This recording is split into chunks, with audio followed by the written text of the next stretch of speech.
Hello viewer, একজন সাধক বলেছেন, সত্যের পথে চলা কঠিন, তারপর একটা সুবিধা আছে, এই পথে চলতে সবাই সাহস পায় না।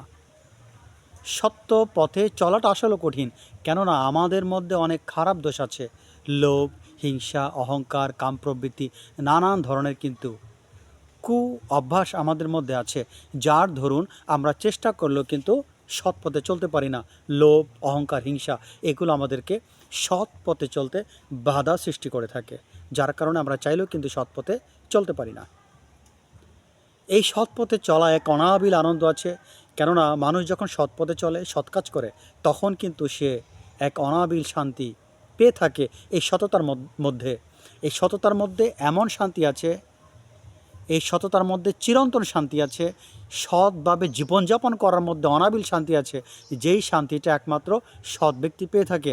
আপনি তাকে যতই চেষ্টা করেন, তার পক্ষে কিন্তু অন্যায় করা সম্ভব নয়, কেননা সে সৎ কাজ করে যে আনন্দিত হয়, আপনি অন্যায়ভাবে হাজার হাজার টাকা আয় করতে পারেন, আপনি তাতে সে আনন্দিত হবেন না। কিন্তু একজন সৎ ব্যক্তি সৎকর্মের মধ্য দিয়ে সে অনাবিল এবং চিরস্থায়ী শান্তি অর্জন করে থাকে। সততার মধ্যে শান্তি নিহিত আছে। আপনারা জানেন, পৃথিবীর সবচেয়ে দামি পদার্থ হচ্ছে হীরা, ডায়মন্ড। সেই ডায়মন্ড কিন্তু আপনার সহজে পাওয়া যায় না। পৃথিবীর খুব দুর্লভ জায়গায় ডায়মন্ড পাওয়া যায়। সেই ডায়মন্ড পেতে হলে মানুষকে কষ্ট করতে হয়, অনেক পরিশ্রম করতে হয়, ঝুঁকি নিতে হয়, তারপর ডায়মন্ড খুঁজে বের করতে হয়। একইভাবে সৎ পথের মধ্যে শান্তি নিহিত আছে। কেউ যদি সৎ পথে চলে, তাহলে তার পক্ষে শান্তি অর্জন করা সম্ভব। সো আমরা যদি সৎ পথে চলি, তাহলে কিন্তু আমরা ডায়মন্ড বা হীরার মতো মূল্যবান পদার্থ কিন্তু আমরা এই সততার মধ্যে পাবো। অনেক হয়তো বলতে পারেন, এই ধরনের আমি কী কথাবার্তা বলছি, সৎ ব্যক্তিরা সমাজে গরিব, অনেক কথা বলতে পারেন। শোনেন, ধনীর সংজ্ঞা কিন্তু ধন দিয়ে হয় না। ধনীর সংজ্ঞা হচ্ছে মনের সাথে সম্পর্কিত। মনের সুখই হচ্ছে আসল সুখ, মনের শান্তি আসল শান্তি, মনের প্রাচুর্য হচ্ছে আসল প্রাচুর্য। অনেক ধনী ব্যক্তি আছেন, অট্টালিকায় বসবাস করেন, হাজার হাজার কোটি টাকা, মনে শান্তি নেই। অনেক গরিব লোক আছেন, আত্মতৃপ্ত, তারা কিন্তু পূর্ণাঙ্গরূপে সুখে আছেন, শান্তিতে আছেন।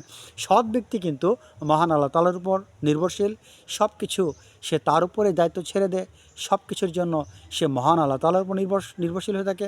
এই জন্য সে ভালো মন্দ প্রতিটা অবস্থায়, এই ধরনের সৎ ব্যক্তি ভালো মন্দ প্রতিটা অবস্থাতেই সে মহান আল্লাহ তাআলার শুকরিয়া আদায় করে, তার কোনো প্রকার অনুশোচনা নেই।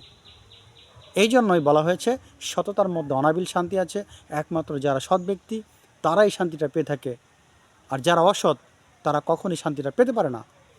তারা যতই টাকা আয় করুক অসৎভাবে, প্রকৃত শান্তি পাওয়া তাদের পক্ষে সম্ভব নয়। আশা করি ছোট পরিসরের ভিডিওটি বুঝতে পেরেছেন।